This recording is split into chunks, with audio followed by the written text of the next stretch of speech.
Shalom, kita kembali membaca Alkitab, Kejadian pasal 11, Menara Babel. Adapun seluruh bumi pernah memiliki satu bahasa dan satu logat. Ketika orang-orang berangkat ke sebelah timur dan menemukan dataran di tanah Sinear, mereka pun menetap di sana. Mereka berkata seorang kepada yang lain, "Marilah kita membuat batu bata dan membakarnya baik-baik."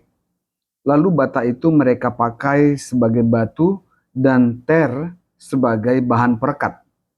Mereka juga berkata, "Marilah kita dirikan bagi kita sebuah kota dengan sebuah menara yang puncaknya sampai ke langit. Marilah kita mencari nama supaya kita tidak terserak ke seluruh bumi." Lalu Tuhan turun untuk melihat kota dan menara yang didirikan oleh anak-anak manusia itu. Berfirmanlah Tuhan, "Mereka ini satu bangsa dengan satu bahasa untuk semuanya, dan ini baru permulaan usaha mereka. Mulai sekarang, apapun yang mereka rencanakan, tidak ada yang tidak mungkin bagi mereka. Baiklah, kita turun dan mengacau balaukan bahasa mereka di sana, sehingga mereka tidak dapat lagi saling mengerti bahasa mereka." Demikianlah mereka diserahkan Tuhan dari sana ke seluruh bumi, dan mereka berhenti mendirikan kota itu. Itulah sebabnya kota itu disebut dengan nama Babel, karena disitulah dikacau balaukan Tuhan bahasa seluruh bumi, dan dari situlah mereka diserahkan Tuhan ke seluruh bumi. Keturunan Sem. Inilah keturunan Sem.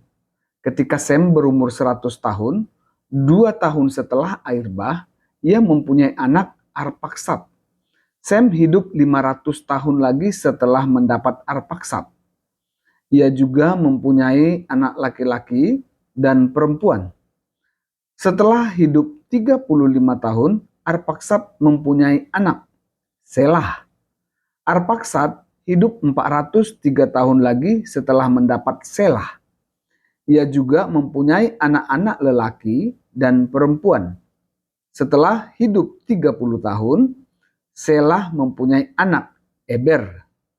Selah hidup 403 tahun lagi setelah mendapat Eber. Ia juga mempunyai anak-anak lelaki dan perempuan. Setelah hidup 34 tahun, Eber mempunyai anak, Pelek. Eber hidup 430 tahun lagi setelah mendapat Pelek. Ia juga mempunyai anak-anak lelaki dan perempuan. Setelah hidup 30 tahun, Pelek mempunyai anak Rehu. Pelek hidup 209 tahun lagi setelah mendapat Rehu. Ia juga mempunyai anak-anak lelaki dan perempuan.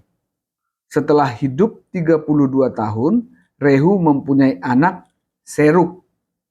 Rehu hidup 207 tahun lagi setelah mendapat Serug. Ia juga mempunyai anak-anak lelaki dan perempuan. Setelah hidup 30 tahun, Serug mempunyai anak Nahor. Serug hidup 200 tahun lagi setelah mendapat Nahor. Ia juga mempunyai anak-anak lelaki dan perempuan.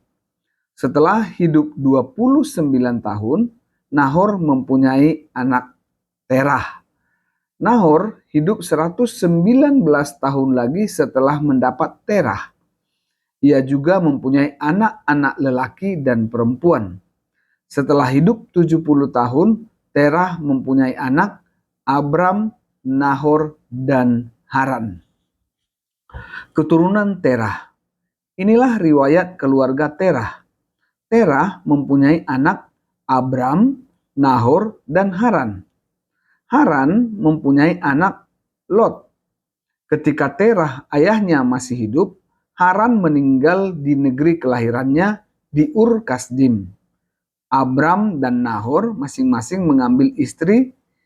Istri Abram ialah Sarai, dan istri Nahor ialah Milka, anak Haran. Haran itu ayah Milka dan Yiska. Sarai mandul, tidak mempunyai anak. Terah membawa Abram anaknya dan Lot cucunya, yaitu anak Haran, serta Sarai menantunya, istri Abram, anaknya itu. Ia berangkat bersama mereka dari Ur Kasdim untuk pergi ke tanah Kanaan. Lalu mereka sampai ke Haran dan menetap di sana. Umur Terah 205 tahun dan ia meninggal di Haran. Amin.